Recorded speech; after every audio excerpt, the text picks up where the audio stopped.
खामगाव सामान्य रुग्णालयात जळगाव जामोद येथील एका व्यक्तीला भरती करण्यात आले होते। त्याला ताप आणि खोकला होता।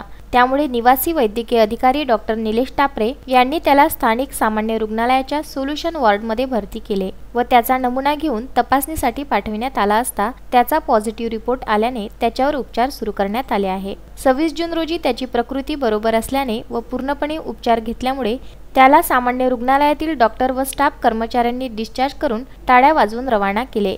यावेळी निवासी वैद्यकीय अधिकारी डॉक्टर निलेश टापरे, सिस्टर सुमिता राऊत, माया वानखडे, सरला झोपडे, सुजाता पहुरकर, अशोक केदार, डॉक्टर पवार, डॉक्टर देशमुख तसेच अन्य अधिकारी व कर्मचारी उपस्थित होते। जळगाव जामोद येथील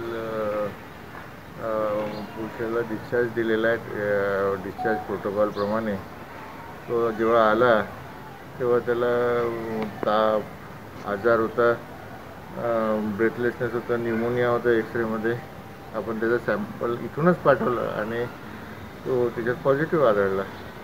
मग त्याच्यावर उपचार होऊन तो आता त्याला डिस्चार्ज दिला, रिकवर झाला, फुल्ली रिकवर झाला आणि आता त्याला घरी आपण डिस्चार्ज देण्यात आला। मोहम्मद फारूक, विदर्भ न्यूज, खामगाव।